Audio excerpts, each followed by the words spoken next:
Hello, everybody. It's me, Junior. You're Lich. We are back in my bedroom until I get a better set for this podcast. And I am joined today by the ever illustrious Ruty. Say hi, Ruty. Noodles. Close enough. Noriko couldn't be with us today. I don't know why. That's fine, though. Noriko will feel better soon and join us again. So today we are going to be covering episode 66 through 70 on episode 14 of the podcast, and only currently episode 5 is out. I'm gonna be honest, I have no idea that was episode 14. Yeah, we're on episode 14 now. It's just math. 70 divided by 5. Uh, Wow. I was not excuse me. keeping track. I do that. It's fine. However, last week, in recording space, or whenever you hear this, the last time we recorded, Ruty wasn't able to join us.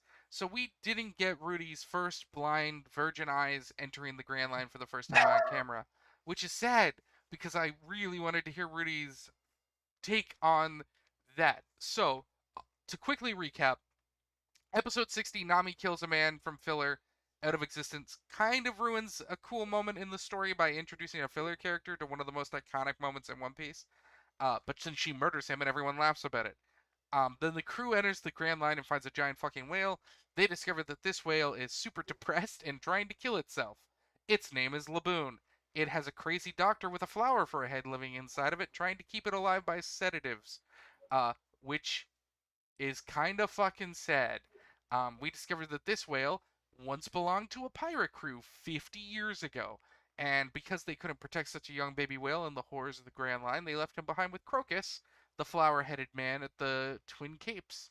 Um, However, Crocus informs the crew that not only did the pirates that Laboon is waiting for not return, they ran away from the Grand Line, and even if they somehow managed to survive, they were never coming back. So Luffy, being Luffy, destroys part of his own ship to grievously injure the whale, and then got into a fight with a whale the size of a mountain. A literal island whale. Called this because they're as big as fucking islands. He starts punching this whale and getting into an actual fist fight, which is kind of funny. The fact that Luffy is just unkillable to this whale unless the whale dips it into the water, which I just find very funny. Um, However, they manage to save the whale. Luffy uh, uses Luffy logic to convince the whale to stop trying to kill itself, because he's gonna circumnavigate the world. He's gonna make the journey. He's gonna come back down over that mountain, and one of them is gonna be stronger than the other. Spoiler alert. By the next 40 episodes, Luffy is stronger than this whale. By the time we hit episode 375, I'm pretty sure Luffy can take this whale no problem. Um, Wait. Hang on. so Hang on. We forgot about Eric. The poor man just no, got I said that. punted Nami kills him. face. That was the dude Nami kills on the boat, who kind of ruined one of the most cinematic moments in One Oh, Piece. yeah, because he hijacks the boat. He's like, I'm not done with you yet, and Nami just trips him up and he falls into the Yeah, ocean she's and sweet. probably dies. Oh no, he's dead, and they all laugh about it. Um, Like, ha ha ha! I killed a man. Ha ha yeah, ha! basically, that's about what it is. Nami says Andy had a devil fruit, so he's dead. And Usopp goes, with the way this water is moving and shooting up this mountain, even if he didn't have a devil fruit, he's dead. And then they all laugh, and I'm like, Jesus, this is a weird moment to interject into one of the most signature moments in One Piece. So picking up two idiots named Mr. Nine and Miss Wednesday, the crew heads to a place called Whiskey Peak, with the Cactus Rocks. They have a bit of a party, everyone gets drunk and goes to sleep, except of course Nami and Zoro, who are smart enough adults to not just fucking die, unlike the other three Right. people of the crew. Zoro Oh my god, discovers this is the place. that. Sorry, this is the place where my favorite phrase is used of the last week. Oh, alright, we'll ask you what that is. Igara. He's like Igara papa. Igara Papa. Uh, Yes. oh, Igaram. So Zoro, uh, reveals that he knows not only that they are bounty hunters, but he even knows the organization, because they tried to recruit him, and he cut the recruiter down, basically saying, if you're not gonna make me the boss, get the fuck out of my way. Um, which is a very Zoro move. Um, and a whole bunch of fighting happens, and it's all shtick. The whole One Piece goes really Looney Tunes for a while, and Zoro takes on like 100 bounty hunters that literally cannot hurt him unless he chooses to let them. Which is fine, Every once in a while, Zoro needs to do a stomp. And again, me and Norco had a big moment because this is the first time Zoro fights in like 40 odd episodes. And we see him have this conversation with his swords, like getting the feel for Yubashiri and Sandai Kitetsu. And I brought up specifically how in different parts of Tumblr, that interaction with his swords started many comic series where the swords are Gijinka'd. Are you familiar with that term, Rudy? Gijinka? I Are you? love Gajinka. They're adorable. So there's a lot of art and comics out there of Zoro's swords Gijinka, and their personalities, and it's just them interacting together as people around Zoro, basically. And I specifically brought up that one of my favorite comics was the two of them, Yubashiri and Sandai Kitetsu, arguing about which sword Zoro likes more. At which point, Wado Ichimoji, who's usually quiet and just sort of watching, says, "I'm the sword he puts in his mouth. How about you both shut up?" And I'm just like, Jesus, that is wildly inappropriate. I love it. Um, and that was a conversation we had. Basically, Zoro beats everybody, and then two other people show up, Mr. Five and Mrs. I don't give a fuck because she sucks. Um, basically. And we see that they're there not to stop Luffy and Zoro and the gang, but because they got a rat in Baroque's works. Someone has snuck into the criminal organization and discovered the boss's secret, so they need to die. And it's not just anyone; it's a princess. Bum bum bum! Igara pa pa pa pow! It's Princess discovered. Ruby. It's discovered that Miss Wednesday and Mr. Seven aren't just agents in this criminal organization. They are the head squad captain of the Kingdom of Alabasta and Princess Vivi Nefertari. Uh, Mr. 8 and Miss Wednesday. Ooh, spooky.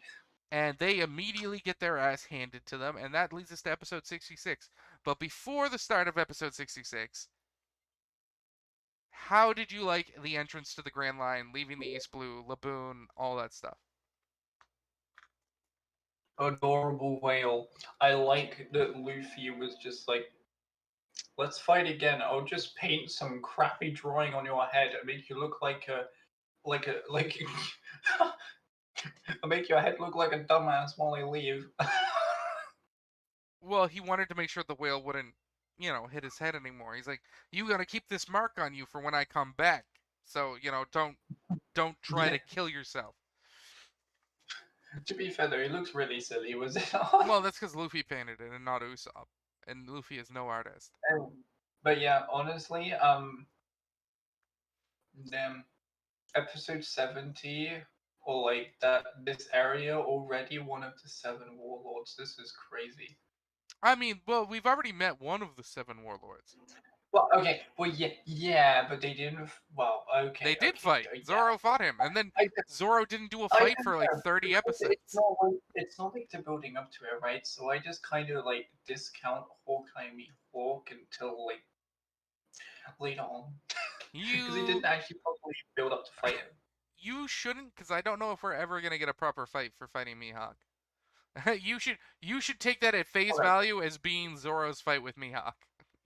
I'll keep him there for the second warlord of the season. How about that? Yeah, so we will discuss that in this bunch of episodes.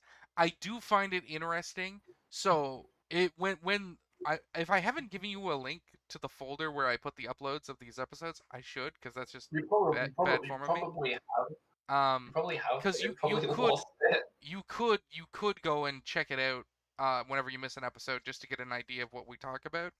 Um, Not that you would, but you could. But Noriko and I both cried during these episodes. Not I, 66 to 70, but 60 to 65.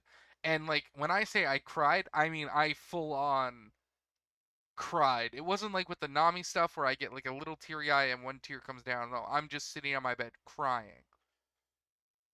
Damn, really? I did not really. Sure, I might have had tears in my eyes, but I didn't cry All per right, se. so that's very interesting because we have different perspectives on part of the story because we have different experiences with One Piece, and we will get into that more later. But I'm just, that was something I found very interesting that you didn't have the same emotional resonance with us. But see, here's the thing when you've read and watched One Piece as many times as I have and Noriko has, you have a fucked up connection to all the characters, and everything that happens to them hits worse. Like the first three times I reread and rewatched One Piece, I never got teary eyed with Usopp and his dying mother.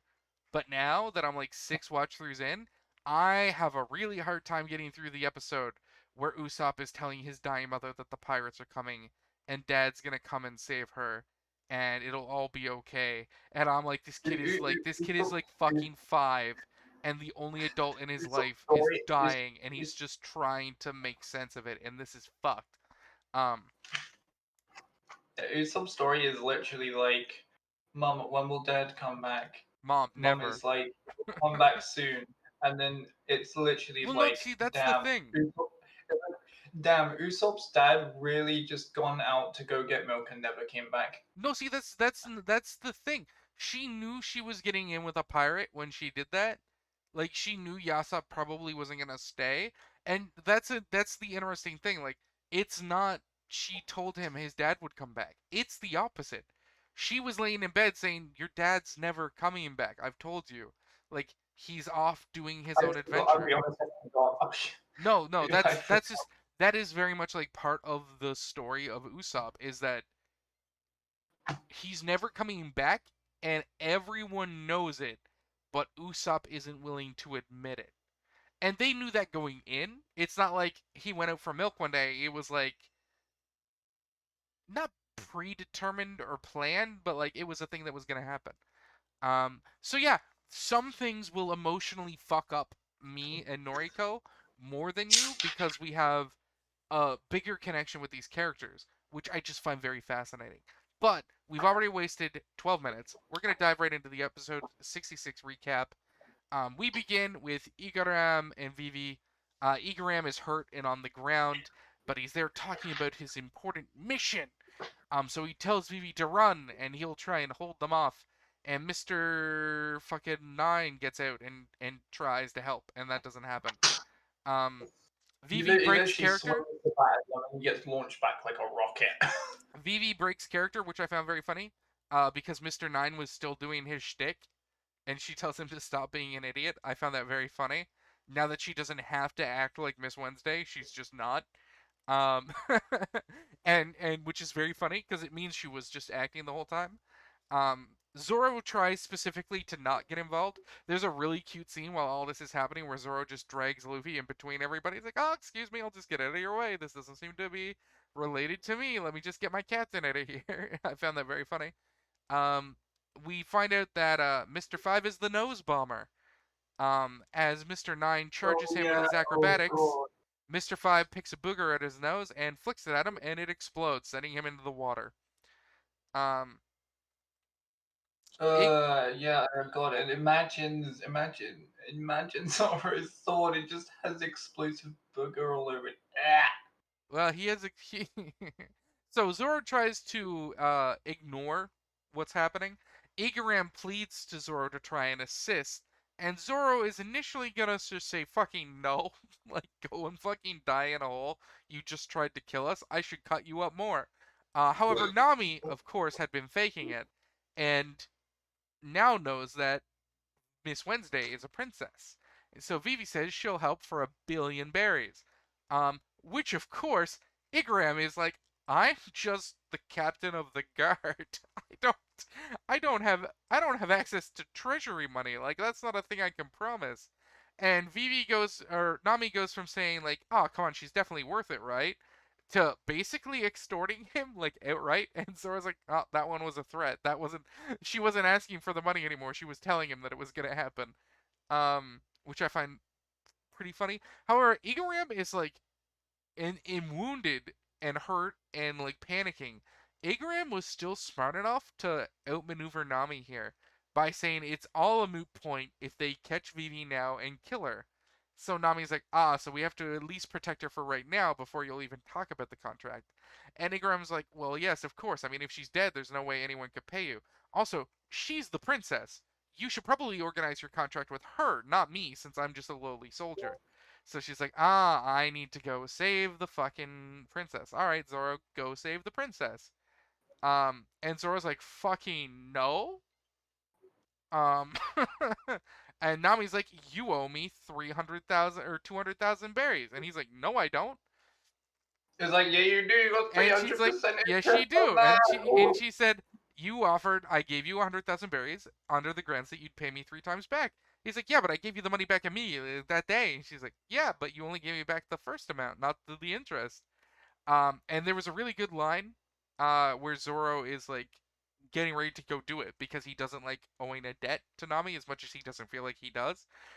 Which is just you're not gonna die a good death, and Nami just goes, "Yep, going to hell," and I'm like, "Sweet Jesus, what an interaction for like these two set like a 17-year-old and a 21-year-old to have. Like, you are not gonna die well. Yep, I expect to burn in hell. I can't wait."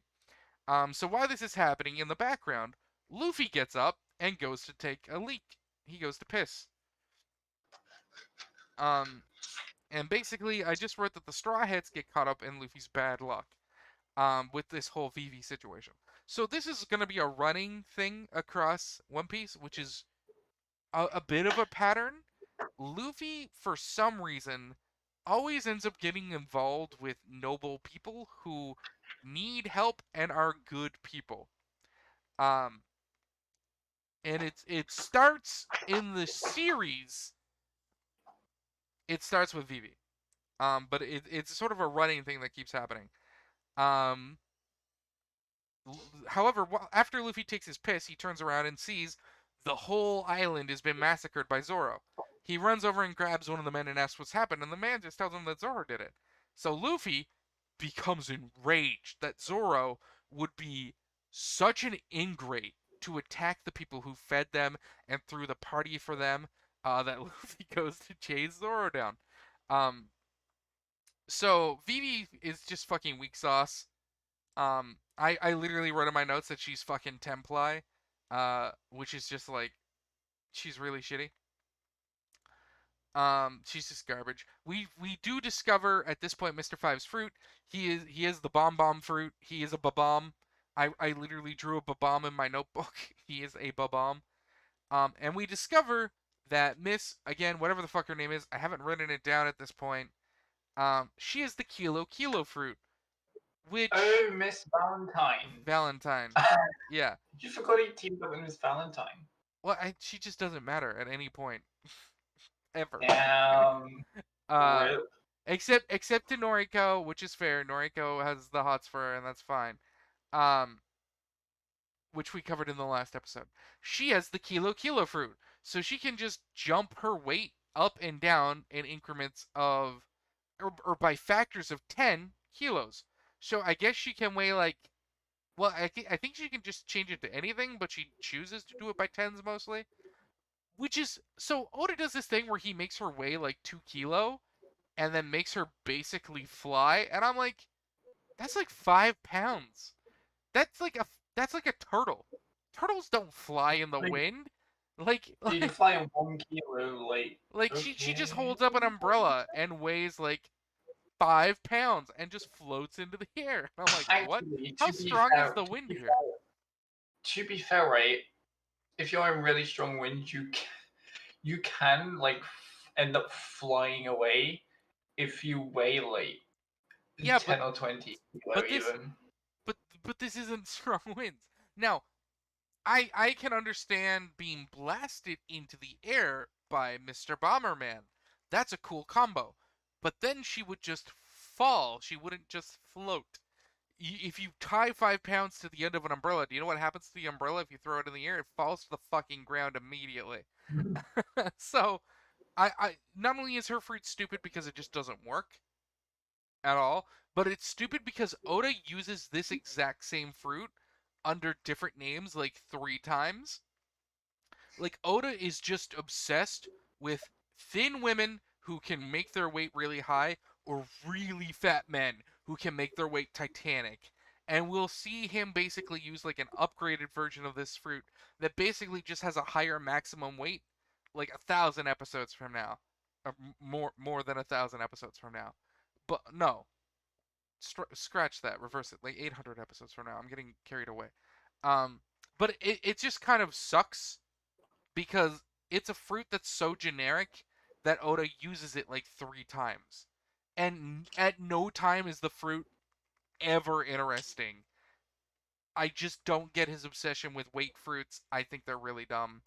And like, don't be wrong, dumb fruits are fine. There are some fruits, devil fruits in One Piece, that fucking are ridiculous. But these aren't ridiculous and also suck. Like, I just don't get it.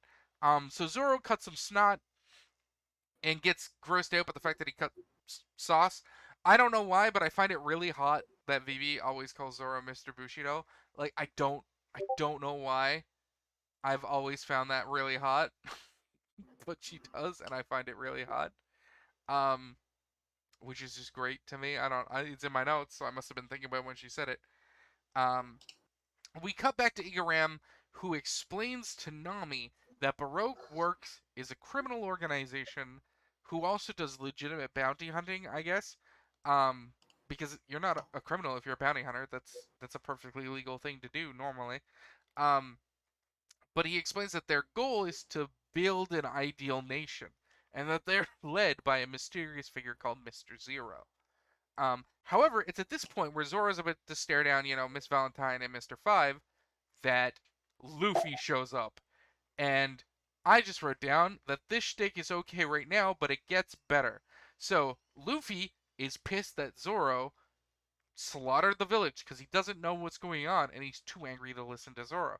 Zoro is like, alright, I can't deny that I did what you said I did, but Luffy, you have to understand that there's more context that you're missing, and Luffy is being Luffy and is in a rage, basically, like he's a berserker. So Zoro's like, fuck, he's not gonna listen to me, is he? So Luffy just starts attacking Zoro, and Zoro's like, are you trying to kill me? And Luffy's just like, die! And I'm like, sweet Jesus, guy, like, calm down. Um, so they start fighting. Zoro, Mr. Five, and Miss Valentine like decide they can just ignore these idiots and charge Vivi. Zoro launches Luffy into them. They get blasted into a building. They pull themselves up and like, we're gonna fucking kill this guy. And Luffy gets up and is just really pissed off that these fuckers are around him and getting in the way because he's angry. So he, off screen, beats the fuck out of Mr. Five. Like, Mr. Five gets beaten in this episode off screen, which is ridiculous. It's literally like Mr. Five and Miss Valentine are literally just like they're extras in this episode. It's like, nah, you're not here. Zoro and Luffy are fighting. They try and get there. They just end up getting punched back into the wall. It's like they can do nothing. They are not interrupting. No, and that's the thing, but like, even the unluckies were afraid of Mr. Five and Miss Valentine when they showed up. These guys are supposed to be our view into the top brass of Baroque's work. They're the weakest pair of the top agents, but they are still top agents. Um, Leagues above Vivi and Igaram and the people here. They either one of them, in theory, is supposed to be able to show up and take out this whole like village if they wanted to. And then Luffy just fucking basically takes out Mr. Five off screen instantly. I love it. So Luffy and Zoro start fighting, and it's so good. Um, but before that, there is a moment where, as Luffy's beating up Mr. Five explodes, sending Miss Valentine in the air. Zoro and Luffy start talking again, and she's like threatening to attack Zoro, and they're just ignoring her. And like Vivi's like, Mr. Bushido, look out, watch out, the Kilo fruit. And this woman goes to put literally all of Zoro up her ass. Like, she swings her legs open and goes ass first onto him, upping her body count to like 1,000 kilos, like a full ton. And like literally tries to put Zoro entirely up her ass. And Zoro, of course, just like turns slightly to the side and she just hits the fucking ground. Um, so at this point, um, the fight between Luffy and Zoro actually becomes kind of fun because Luffy kind of forgets why he's mad with Zoro. Not, not really, but he gets caught up in fighting Zoro because Zoro is strong. So he gets caught up in the fun of the fight, and the two of them start fighting each other. And Zoro's like, you know what? I've always been curious because like I joined your crew, but I don't necessarily know which one of us is stronger, your brute strength or my swordsmanship. And Luffy's like, good point. Let's find out. And I'm like, oh Zoro, you really don't want to find the answer to that. Because Luffy's always stronger than you by just a little bit at this point in the story, and then a whole lot later on. Um, not as much. Zoro, even in modern One Piece, Zoro is the member of the Straw Hat crew who is the closest in power to Luffy. Um, he always keeps the distance relatively close, but Luffy is fucking kind of ridiculously strong in the current story point. So they start fighting, which is great. We get like some weird potential like uh okay, no, that happens next episode, so I won't talk about it. So it ends with them clashing and them getting ready to fight more, and Vivi just watching. Now, before we finish this episode, before I ask for Rudy's opinions or comments or anything they want to add, I did want to bring up because I did miss it last episode. Starting with episode 64, we have a new ending. Watashi ga iru yo. Uh, we have a new ending by I wrote down their name and then I can't read their name because I wrote it terribly. It's like something cube.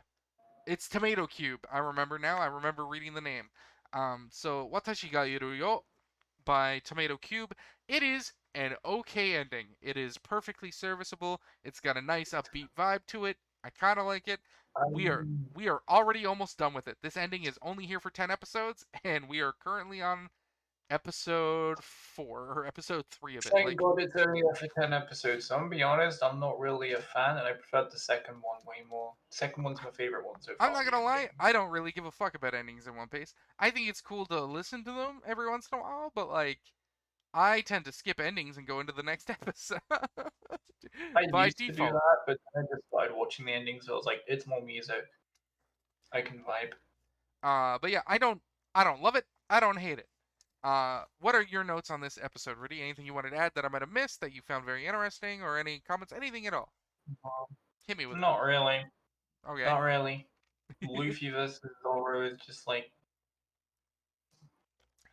It's good. It's good yeah. spice.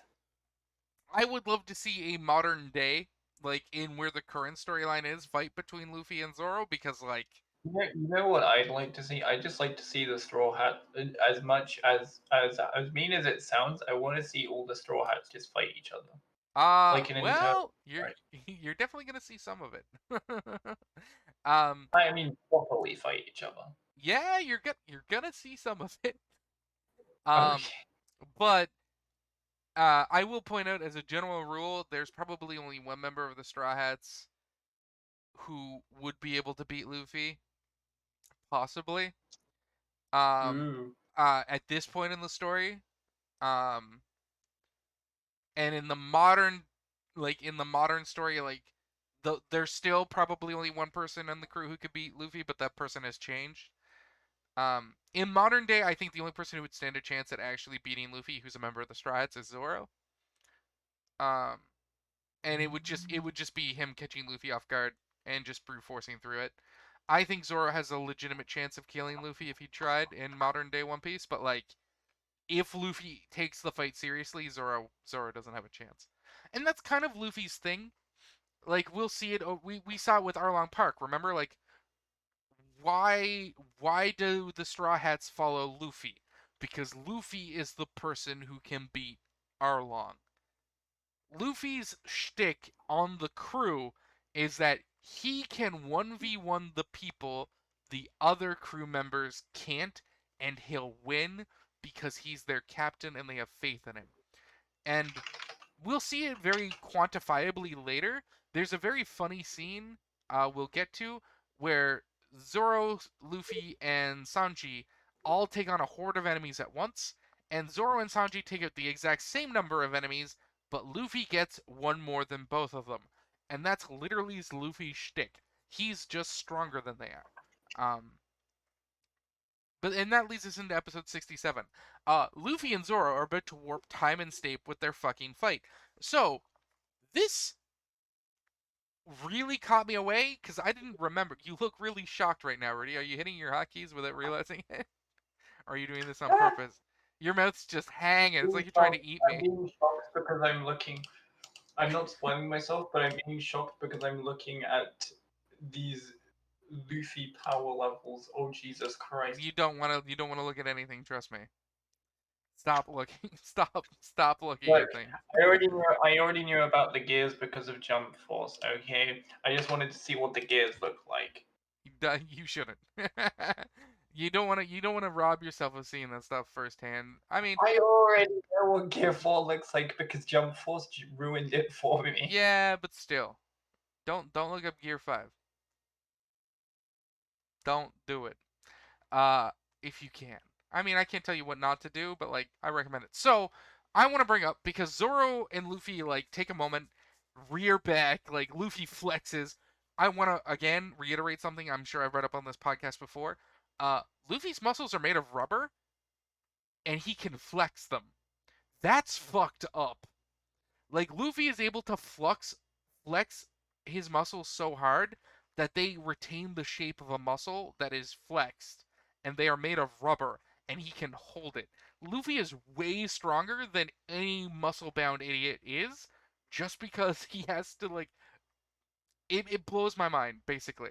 Him and Zoro are about to fight, and we actually see the air distorting around them, and a spark, and like at first maybe on my original watch throughs of this, I thought this was just a cute thing to show the tension building. Uh, but what is happening between Luffy and Zoro right now, right here in Arabasta, in this saga in Whiskey Peak? This is like what happens when two people with Conqueror's Haki fight. The air around them distorts like this, and then literal lightning starts shooting around them. And they literally affect the weather. Like, how Oda drew this scene and how hockey battles are animated later are like 1-to-1. They're different, of course.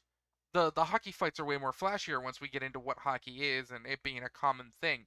But like I was like watching the scene, I'm like, I don't remember this. I don't remember this part of this scene. Oh man, this is something new. Gotta write this down.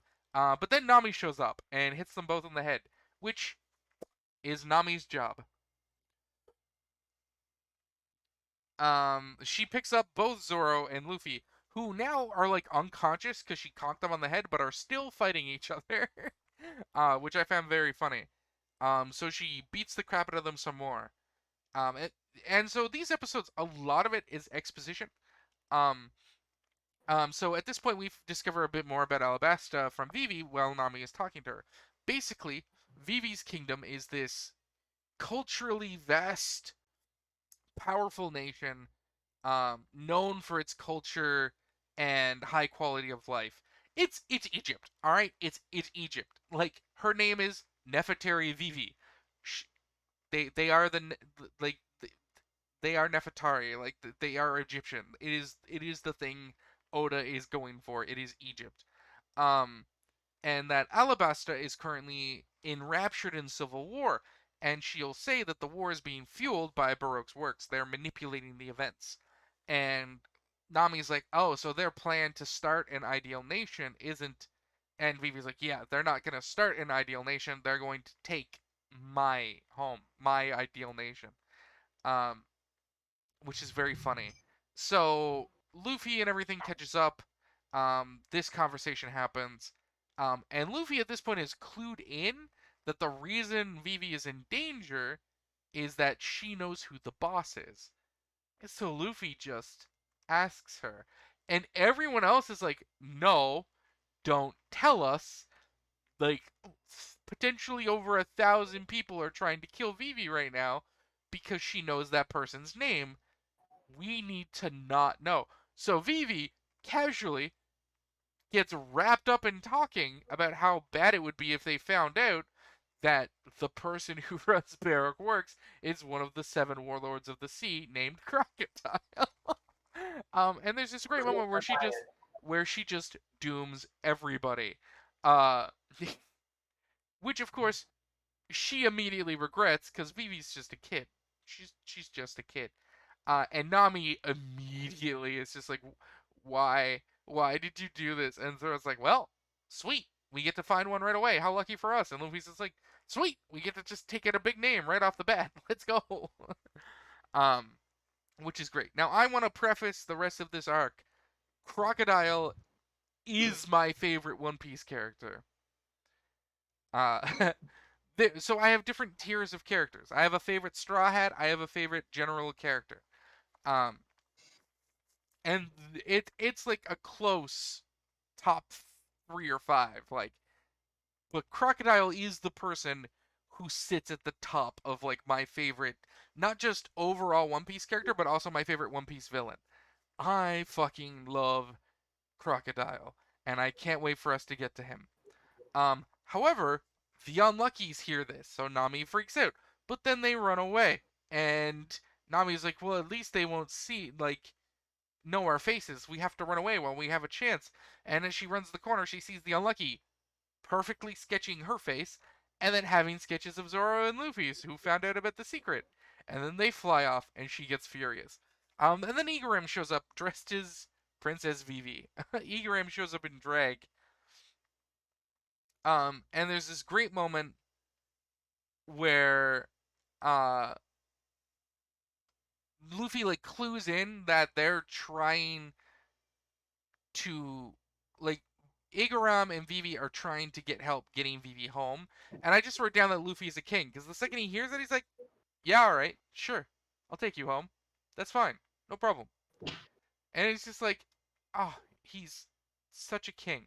So at this point, we find out Crocodile's bounty, and I want to bring this up. So it's said that he doesn't have a bounty now because he's one of the warlords of the sea. And when you become a privateer for the world government, basically, what what the warlords are privateers. They're not pirates anymore. They're privateers. Um, their bounties are frozen. They don't have a bounty anymore. But he brings up that Crocodile's bounty was 80 million.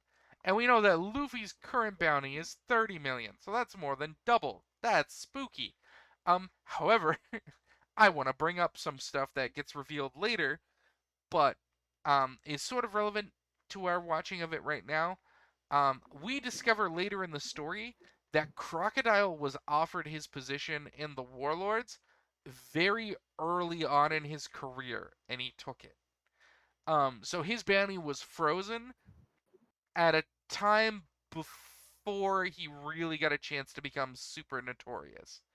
Um, and it's just a bit of an inconsistency because all the other warlords and a lot of the other characters we'll meet in the future, and even Luffy will have much higher bounties than this. And yeah, it seems big in comparison to Luffy's now, but like it will seem laughable compared to the bounties of the other warlords later. But I just wanted to bring up that the reason that this is relevant is that Crocodile had his bounty frozen very early on in his career, so it never had a chance to really get high. I literally wrote it down as Croc's baby bounty. Um, so it's at this moment that we learn about the eternal poses. Igaram says he's going to take an eternal pose to head to Arabasta and act as a decoy to lure all the people trying to kill them that way. And that Vivi should join the Straw Hats and island hop with their regular laws pose to Arabasta. It should only be at most 2 islands because of roughly locations of how things are. And you get the feeling that while there are many different routes you can take in the Grand Line, there are bigger islands that sort of become an end point for multiple routes and then branching new paths again, possibly. And Arabasta's fucking huge compared to most of the islands we go to in One Piece. So I would believe it if they said, like, it's an island that has like 3 different places you can go to from it, and 4 of the different routes from the Twin Peaks all end up here at some point. Like, I'd believe that.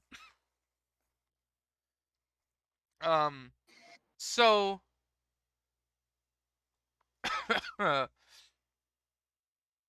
we get that exposition. Ingram loads up into a boat, sails off, doesn't even get like out of the bay, and a fucking nuclear bomb goes off. Like they animate this like it's Hiroshima. Like holy shit. The animation on this bomb is nuts. And Nami's just like, there's no way they're already here? Like, what? And Luffy gets pissed because he kind of liked Igaram. He never had to fight Igaram. No, Igaram gave him a not bunch of either. food and drinks, and Luffy is pissed. However, Luffy is also really smart, and he immediately says, "All right, we gotta run. Get to the boat. Get everyone. Get to the boat. We're leaving." And Vivi is like paralyzed, seeing that Igaram, who was just being her body double, explode this man who practically raised her, and she's just staying there. And we get to see Nami just being so gay. Oh my god, they make Nami a lesbian like all the time, and I'm so into it. Like Nami just runs over and like hugs her and puts her face like right into her head and like get right up on her ears and trying to like talk some sense into her. Um, before convincing Vivi to run back to the Strad's ship. And then we cut away towards the explosion where we see my queen. Onegaishimasu. Yoroshiku onegaishimasu. Oh, my Miss queen. Sunday, aka Nico Robin. Well, that name actually doesn't get dropped for a very long time. I mean, but come on, like with just from how you see One Piece, you just know it's Nico Robin. Yeah, but like in universe, that name means something. I just wrote my queen were not worthy. So we see a character show up, inspecting the wreckage of Igaram's ship and determining that it was a decoy. Um, Luffy grabs Usopp by the nose, Sanji by the leg, and he just drags them through the village, throws them on the ship. They start freaking out because they don't know what the fuck's going on, and Luffy just tried to murder them. And Nami explains it to them, but left out the complicated parts, i.e., she just hit them in the fucking head really hard. Which I found excruciatingly funny. That the way she describes that is she she just left out the complicated parts. Um, so everyone gets on the ship. Uh, Vivi is sort of trying to not get on the ship because she's looking for Karu, her duck. Karu, Karu is already on the ship. He was there before Zoro because Karu is a fucking coward. And that's just that is the duck's character arc basically. Everyone gets on the ship. Everyone takes off. Uh, and while they're sailing, someone starts talking to Nami, and Nami starts replying. And then Nami realizes that it's not any of the boys or Vivi talking to her. And they all turn around and see the woman who was overlooking the wreckage, which Vivi gets real fucking tense about. And she reveals that this person is Miss All Sunday. And Nami's like, Miss All Sunday, whose partner is she then? And she says, she's the boss's partner. She's Crocodile's partner. And it's just like, I had oh shit. Um, Junior. yeah. This looks messed up, but look at the two gifts I sent in chat. Or the podcast chat. Yeah. Explosion. Pretty good. Pretty good. I like it. So, It was uh, Ego Pal, that explosion from Megumin. I've never watched that show. No, you haven't. We need to do Konosuba podcast. I understand like Podcast the every anime. show.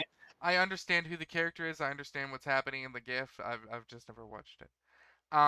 So Miss All Sunday is on the boat, and I really like this shtick of Luffy not being able to get a read on Miss All Sunday, uh, because that's one of her characters. Like her characteristics as a character is that she's really hard to get a read of, and she does that on purpose.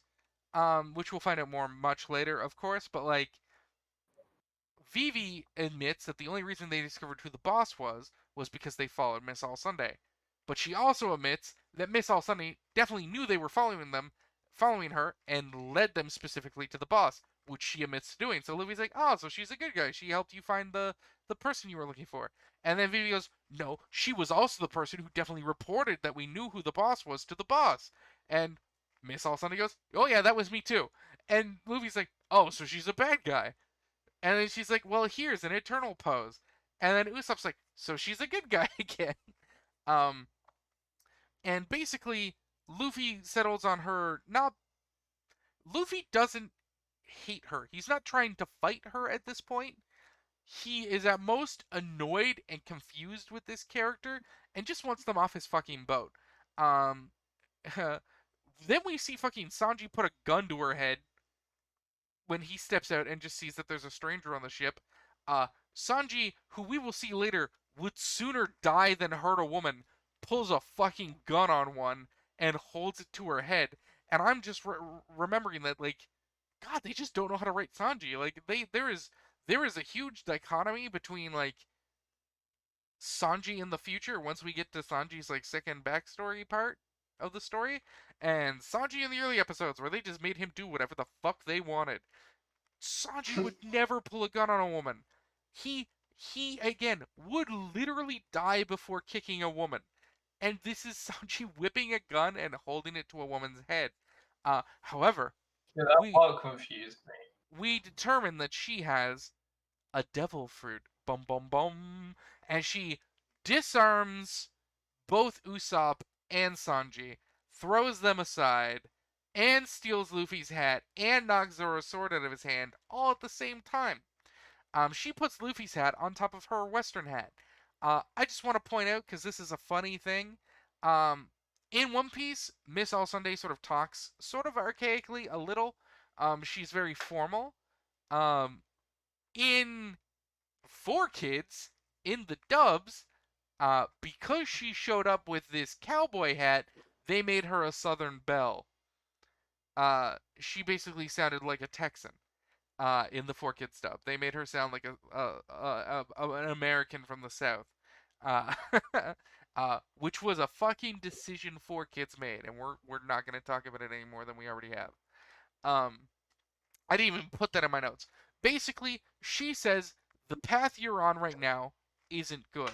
The the log pose that you've picked up on Whiskey Peak is leading you to an island that will kill you probably before you have a chance to acquire the next log pose and get to Alabasta.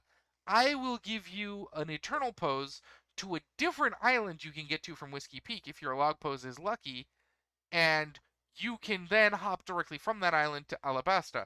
The island is literally called like Nothing at All Island.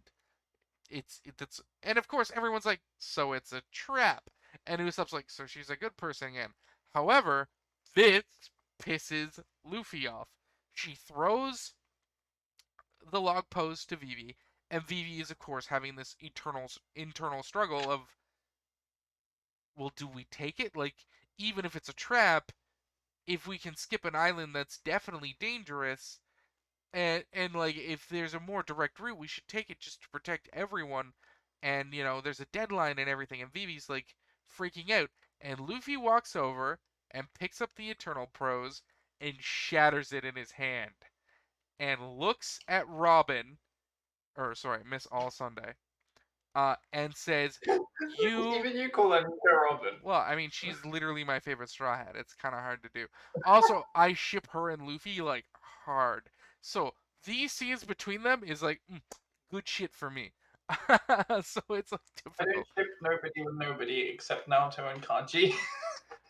So Luffy looks at Miss All Sunday and says, "You don't control where this ship goes," and he's the captain. He's right. And she looks at him and is like, all right. I will point out something that's very relevant. Miss All Sunday seems interested in Luffy. Specifically, she brings up his full name, which a lot of people don't. A lot of people call him Straw Hat Luffy, Mugiwara no Luffy. But she calls him Monkey D. Luffy. And that will become relevant later, but she seems especially interested in Luffy, which is interesting. Miss All Sunday hops off the ship, having done her attempt to help them, uh, or hinder them if she was actually sending them into a trap. And she jumps on a giant turtle named Bachi. And uh, I'll tell you this: after the end of this saga, you never see this fucking turtle again. I don't think. I don't know whatever happens to him. It's a shame. He's super cool. I wish he just joins the Straw Hat crew. I love turtles. Um, and that's the end of the episode. I just wrote at the end that it was Luffy's a bam. How did you feel about this episode?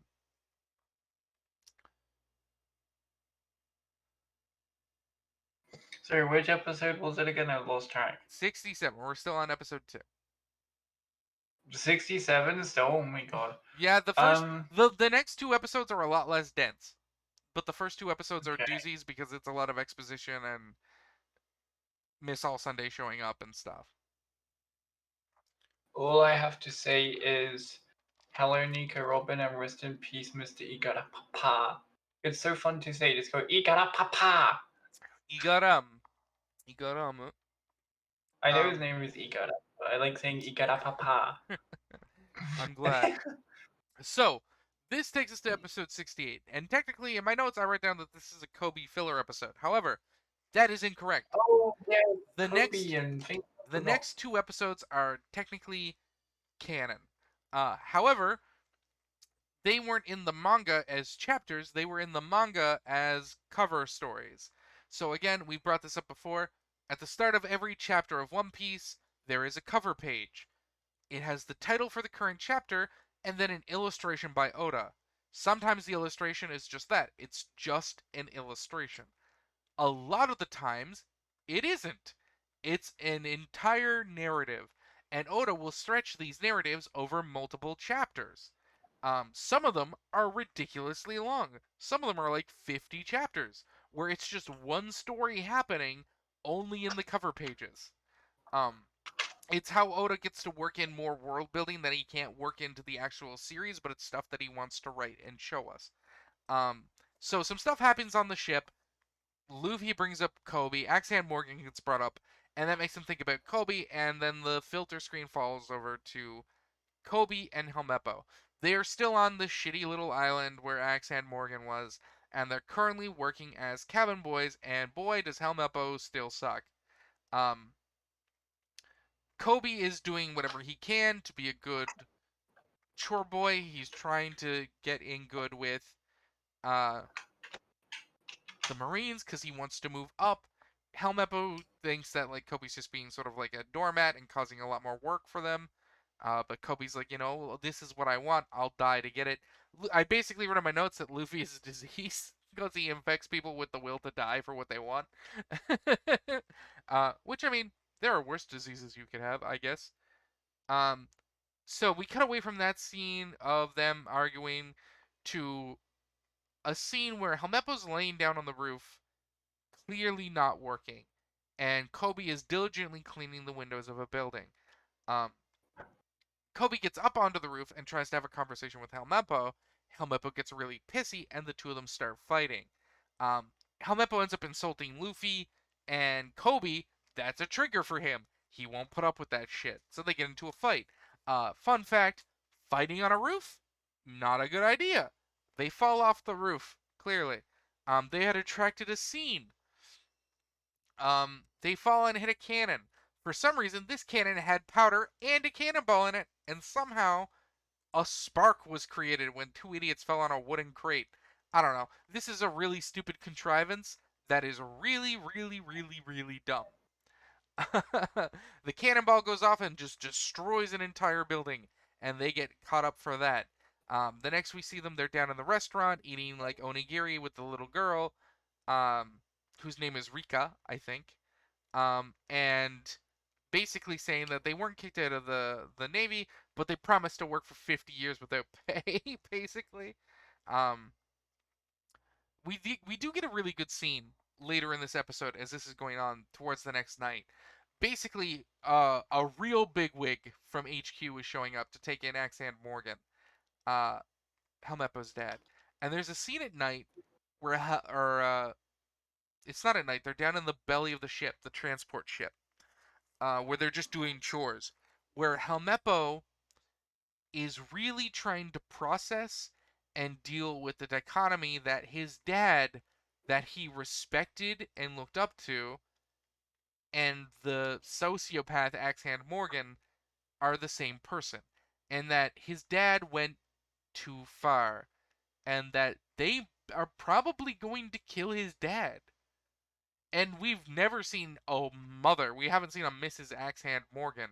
Like, for all we know, Wait, Morgan. does I miss that Iron Well, see, Morgan? that's the thing. We never see Helmeppo's mother. He only has his dad. Like, there's never a woman introduced. For all we know, she died off camera when he was born. We have no idea. There's no information on her that I know of. And it's just this moment where this kid, this like 15-year-old kid, is like, I am working for the people who are about to kill my father, and he might deserve it, but I can't help but still feel of him as my father, even if he went too far.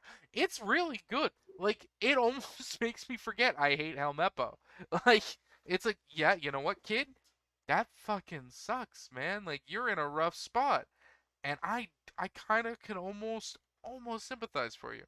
Um, However, it's at this point that the ship from HQ shows up. This massive warship with a big old dog on the front of the ship. And we hear that the hero of the Grand Line, the hero of the Marines has arrived. Garp the Fist. Vice Admiral Garp. Garp the Hero. He has many titles. We hear several of Man them. with Garp the Fist, Garp the Hero. Um, he walks aboard the ship to collect Morgan, and he just seems to be kind of eccentric, like he's falling asleep on his feet. Um, and he explains that he's been up for like 8 days. And the Marine, like the head soldier, is like, "Well, we thank you for your hard work." And Garp is like, "No, I've been trying to break like the world record for eating donuts, but after like 890 donuts and 8 days of sleep, I'm starting to get a little tired." And he pulls out a donut and starts chewing on it, and then falls asleep while chewing on it. Um, at which point Morgan's like, "Really? This is the thing that's gonna take me away?" Uh, Fuck no. So he uses his axe hand, which for some reason they didn't they didn't fucking surgically remove from him. They still just letting him walk around with an axe for a hand. Uh, Seems pretty dumb to me. He just cuts Garp down the middle, and Garp collapses to the floor. Um, he grabs Helmeppo and threatens to kill him if they don't let him go. This somehow, we don't actually see it happening, but this somehow gets him a dinghy. He's still taking Helmeppo hostage. He starts sailing away. Then we see one of the fucking yes men, the CIA agents, the Hmm. spooks who follow Garp around, uh, go to a cannon. He's like, "Great, all right, turn the cannon on him. We're gonna kill him." And where I mentioned in the last episode, Luffy has this thing where he ends up getting caught up with noble people, like people of noble birth who need help and are good people. Uh, Kobe gets caught up in a trend of jumping in front of guns to stop people from dying. um, it's a weird disease to have, but it suits both of them. Um, Knowing that if they blew up the dinghy with a cannon, they'd probably kill Hamepo, Kobe jumps in front of the cannon and won't let them shoot. And he's terrified, but he's not gonna let them just kill his friend. And Morgan gets out of their range or some shit. And the spook, like Garb's bodyguard, is like, "You'll pay for this, boy. Like, I mean, you just stopped us from catching a wanted criminal who's gonna make a mockery of the Marines if he gets anywheres." And Kobe's like, "Yes, I'll take full responsibility, but for right now, I need to go get them and bring my friend back." And he jumps overboard. Um, at which point Garp wakes up, and we get some really good shtick, uh, where Garp hears that someone got done in by the criminal, and he starts freaking out, like, "Who did it? Are they all right? Where's the hurt person? Maybe I can help them." And everyone's looking at him with this huge gash across his chest, and he just absentmindedly goes, "Oh, was it me?" And everyone's like, "Boy, come on," which is very funny. I love Garp. This shtick is really good. Um, However, again, it's shtick, and it's not just shtick in that it's being written for humor. I think it's also shtick for Garp. Because it's at this moment where Garp looks out to with the rest of them, towards Kobe swimming out to try and save Helmeppo on his own, and basically decides he's gonna adopt these two idiots, um, which is basically the end of the episode. How did you like your introduction to Garp? Axe Hand Morgan showing up again. The fact that we're popping away from Vivi's storyline right now, to fucking get 2 episodes of Kobe and Helmeppo's adventures. How do you feel about it?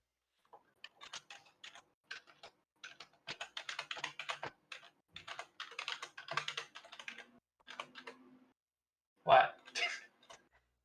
I'm sorry. I don't know. You just took a long pause. Well, no, I asked how you felt about the episode and how we. I was waiting for you to answer. It wasn't a long pause. I threw a question your way and then sat there as the ball flew in midair. Oh, How wait. did What how question did you? how did you feel about this episode and the fact that we are interrupting the Alabasta saga to go and do 2 episodes with Kobe and Oh, I Helmeppo? was sorry. I was half listening and half not listening. I'm sorry. And how did you feel about like Morgan showing up, and like Garp, because that's a new character you've been introduced to who's important. How did you feel about all um, that? I liked the resolve getting stronger, and eh, it's eh. I I It's do I do think the next episode is a bit stronger, so let's sort of dive right into it. We get a little more shtick on the ship with Luffy and the gang. Um, Basically, Kobe manages to save Helmeppo. I think that actually happened in the last episode. I just didn't write it down. Um, because I wrote that he adopts the idiots, but that happens after that. So basically, what happens is Kobe and Helmeppo.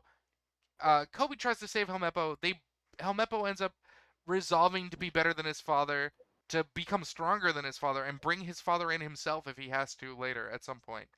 Um, and it looks like Morgan's about to kill one of them, and he's just so disgusted he just tosses them both into the water, and sails off on his dinghy.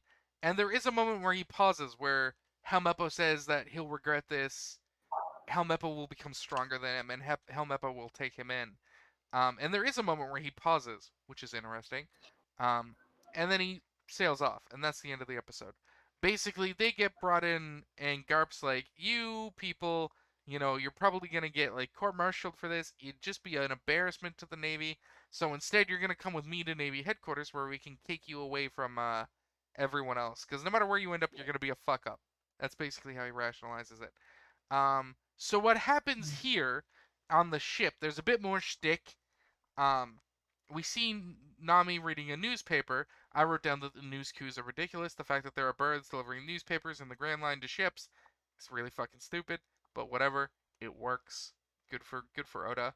And basically, we do get a really cute scene where Vivi asks Nami what she sees in the paper, and Nami awkwardly says nothing, because there's clearly bad news about Arabasta in the paper, but Vivi is a ball of stress and nerves, and Nami is aware of that. Her little gaydar is going off, and she knows how to protect her lesbian. Um, so Nami is specifically not telling Vivi about what's in the newspaper. So she turns to a different page, which allows Luffy to spot something. And of course, Nami's immediately like, "Hey, don't bring up anything about Alabasta in the newspaper. You're gonna make Vivi upset." But no, he's looking at a picture of Marines, and he sees Kobe and Helmeppo are in the picture. He doesn't recognize Helmeppo, but he recognizes Kobe. And Zoro's like, "Hey, it's Kobe." So Nami reads the title, and I just Hmm. Luffy is a bastard. Luffy is a fucking bastard. And in some amount of episodes, I will reference this moment to you, Rudy. I will reference this moment and I will explain to you why Luffy is a bastard. Um, but basically, they discover that um, the hero Garp was returning to HQ after a trip to the East Blue, and they were taking Reverse Mountain. And most of the Marines were fine, but the 2 recruits had a rough time with it. Uh, and Kobe and Helmeppo's pictures got in the paper. Um, so Kobe is now in the Grand Line. Kobe and Helmeppo have made it into the Grand Line somehow. And we cut to Navy HQ, which is really masculine. Like, there are a lot of female members of the Marines that we meet in like ranked titles. There are a lot of female vice admirals. There's at least one female rear admiral. There doesn't appear to be any women who are just sailors, though. It's kind of weird, and I know it's just because Oda just makes a lot of them look super generic, and he probably just uses male models because reasons. But it's also weird that there are definitely a lot of powerful women in positions of power in the Navy, but there are no lower ranked women. I don't know. It's just weird to me. It's super masculine. You see them doing uh, the crazy intense workouts while Helmeppo and Kobe are cleaning. Helmeppo is just sort of being a whiny shit, and Kobe is being kind of zealous. Uh, and then I just wrote down that Garp is being Garp. He basically just shows up to eavesdrop on them whenever they're avoiding their work and give them a good beating on the head. So this happens a little bit, where they do a bunch of chores, complain a little bit, do a bunch of chores, and then one night we get a moment with Helmeppo that is really good, and I hate it because it almost makes you like the character, which Oda is really good at making you like characters who are shit. Um, there's a moment where Helmeppo says that he wants to quit. He wants to get back to his cushy life. He wants to be in a position of power where people will serve on him hand and foot because he is a higher rank than the other members around him, and this is bullshit. And Kobe reads this as he wants to quit the work, basically. But that's not what Helmeppo says. Helmeppo says he basically starts getting up from their bed late at night as they're already tired after a day of chores and being beaten by Garp. Because he's just all about, like, kid abuse. It's Garp's thing. Don't worry about it. Um, but Helmeppo's like, no, I'm going to go outside and I'm going to train. And Kobe's like, what? What are you talking about? Your body will collapse. He's like, no, I'm going to get stronger, better, faster, harder, and I'm going to do it quicker than anything else, and I'm going to earn that cushy life, and I'm going to get it real fast because I want it now.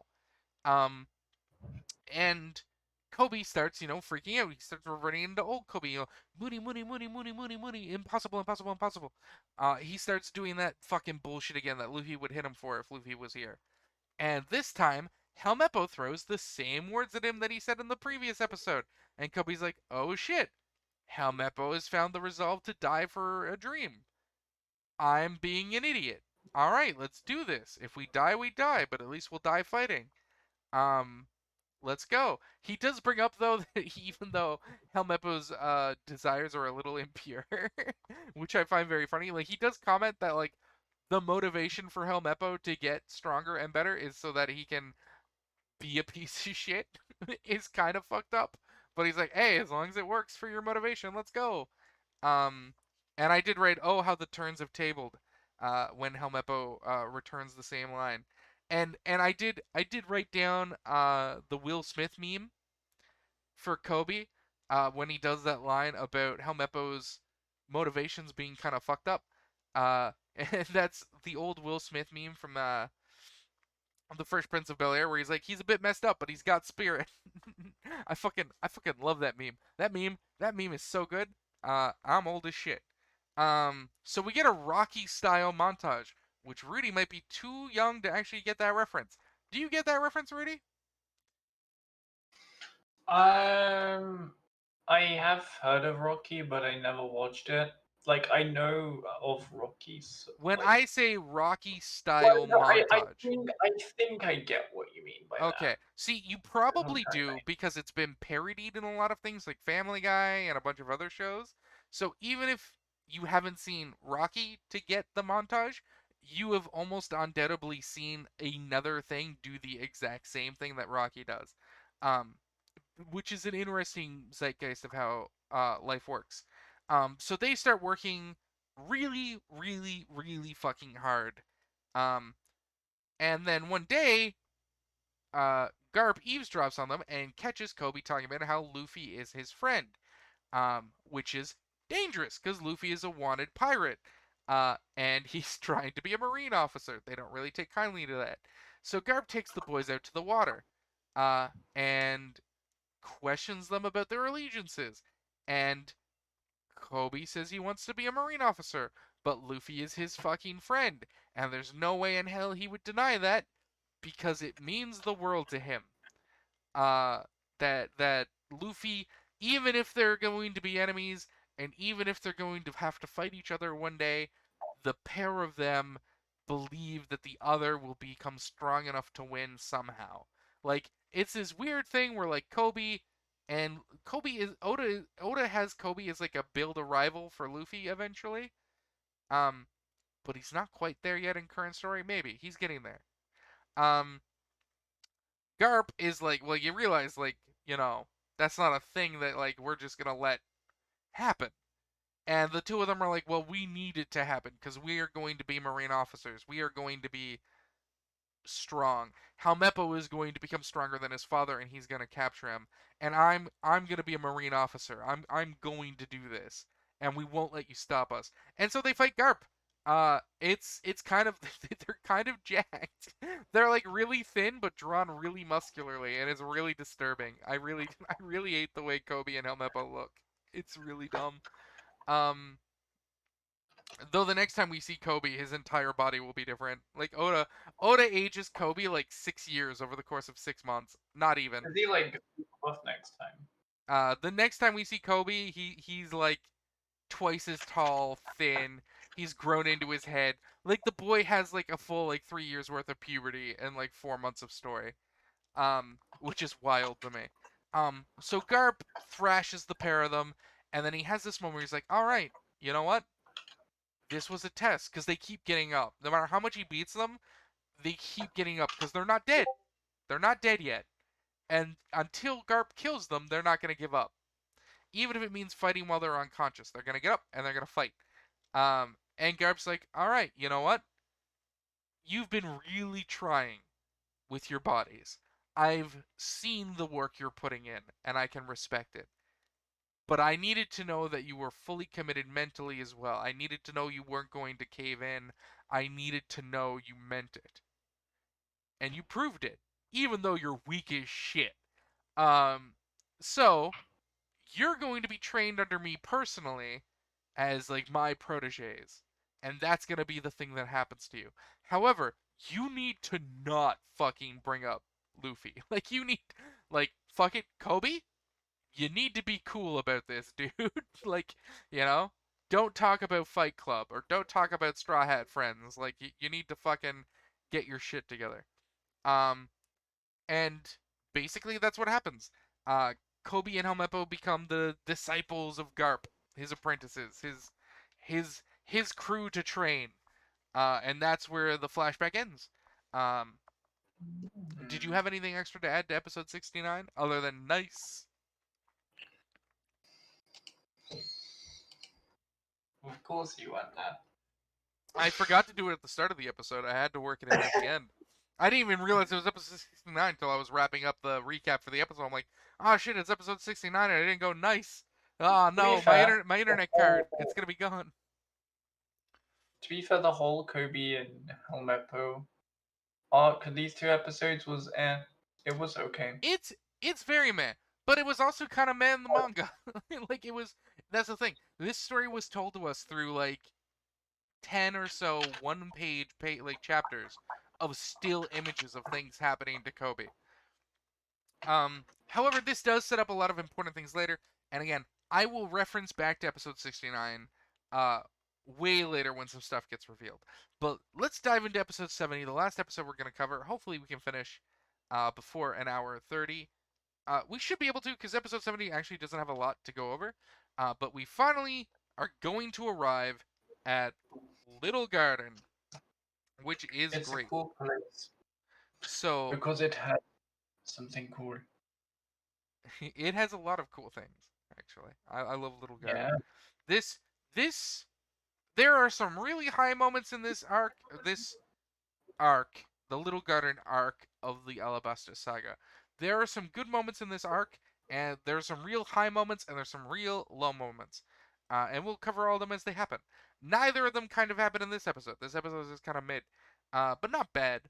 We get more exposition about the Grand Line.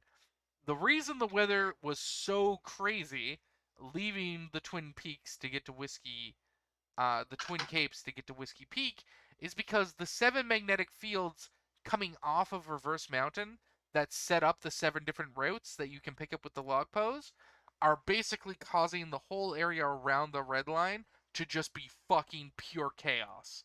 Um, which is why they had such a hard time because Nami was still on edge, like trying to make sure that shit was going okay. Um, but like not as stressed about it, like still worried about the weather. But Vivi explains that no, that area is extra crazy. Like don't get me wrong, anything can fucking happen in this ocean, but for the most part, the weather isn't completely predictable, but it's usually not that insane. And we also find out that all islands have their own climate, basically. And the closer you get to an island, the more stable the weather becomes. Unless that island's gimmick is that it has unstable weather. But like typically all the islands in the Grand Line have a type, and we'll learn about a new type in this episode. We already heard one. We heard that the Red Line is a winter island, which is an interesting thing that Nami brought up. But basically, there are types of islands in the Grand Line. Some islands fit into those types, and that type gets used for that island. We see Vivi just being a crazy ball of stress. The gang are just hanging out, they're playing, they're having fun. They're making Kaoru drink a bunch of soda, which Kaoru gets drunk on. I wrote down that it was very funny that fucking Usopp calls him Bakaru. Like, he combines the word Kaoru and Baka to Bakaru. I found that very funny. I don't know why. I like Japanese portmanteaus. That is humor for me. I don't know why I found it very funny that I wrote it out. And Nami tries to distract Vivi. She hands her a drink and is like, "Hey, this ship kind of can make you feel like your worries are secondary. They can all fade away." And the laughter of her friends and her bird and everything sort of pull the stress out of her. And Vivi's like, "Yeah, you're right. This place is there's something special going on here, right? And it's good. It's good air. It's good vibes." At this point, we see a dolphin, and then the dolphin is huge. Uh, and they ride the dolphin's wave to the island. We see Luffy doing some captaining, and they do some ship maneuvers. And I just want to say, if dolphins could get this big, I would not want to live on this planet anymore. Dolphins are assholes that rape and murder anything in their way. And God, imagining one of them this big, I don't know how anything else would be alive in the Grand Line. Dolphins are fucking bastards. Sorry if you like dolphins. They are fucking terrible. However, they ride the wave from the dolphin all the way to Little Garden. And then we cut away from the action to meet Mr. 3, who has a big 3 done up on top of his head. And makes a joke that if Mr. 2 had been defeated instead of Mr. 5, he might have been able to get a promotion. Um, he's there with his partner, who I don't know if he drops her name. I didn't write it down. I know her name, but I don't think it ever comes up in conversation in this first introduction, which I find very funny. Um, so there are some weird things with the animation here, Rudy. Did you notice them? No one on the island around Mr. 3 are animated, nor are they making any noise. There's no background No, I noise. It's just Mr. 3 and his partner talking. No one is did. moving, and no It's one is minute. making any noise. Uh, did you notice that? Just curious. Yeah, I don't notice the minute details like that. The entire background. The entire background of this The anime. entire background is just there's very tiny details. So they weren't moving. And they weren't talking, and there was no sound. It was just the only thing we could hear is Mr. 3 talking to his partner. Panda Man is also there, which is cool if you're, trying to keep up with Panda Man sightings. And we basically find out that Mr. 3 has a devil fruit. We don't know what it is, but he refers to Mr. 5 as one of those people who has devil fruits, who their whole thing is that they think they're kind of unkillable because they have a devil fruit. And they run into every encounter, devil fruit forward, dick out, assuming they'll win because they have superpowers, which of course doesn't work in the Grand Line. A lot of people have superpowers, and a lot of people are just trained to kill people with superpowers, so it's not going to work. And then he goes on about being, it's all true crime is all about, planning and intelligence, and he's going to be one of these assholes. And then basically, we discover that I'm not gonna say her name because it hasn't been brought up. Mr. Three's partner has been holding a letter from the boss for like hours or days, and just never told him about it. And they discover that they're supposed to go intercept the Straw Hats and Vivi at Little Garden. So they pack up their stuff to go. We get a little more of Usopp's shtick as they get to the island, and Usopp's like, "Hey, we really shouldn't land on this island." But Luffy is just full with the fire of adventure, and he demands Sanji makes him a pirate bento with a lot of meat and no vegetables, because Luffy is my kind of man. Um, and Vivi says she's going to come along with him. And then we get some good Karu stick because he implies Karu was coming with her, and Karu was like, "Wait, what? I didn't, what? Why are you volunteering me for this?" I found that very funny. I don't know why. I just found it funny. So Vivi says she'll go with Luffy, and Nami is forced to remember that Vivi is strong enough to have been Miss Wednesday in the criminal organization Baroque Works. Like, she was the partner for Mr. Nine. And again, the closer you get to zero, the stronger you are. Though there is a huge gap between Mr. 5 and Mr. 6. So, like, even though Mr. 9 is, like, kind of shitty, he and Vivi were, like, still pretty good within Borok's works. So that probably stands for something. She decides to go with Luffy, though. Zoro decides to go take a walk, which, let me tell you, if this happened in modern One Piece, that would not fucking happen.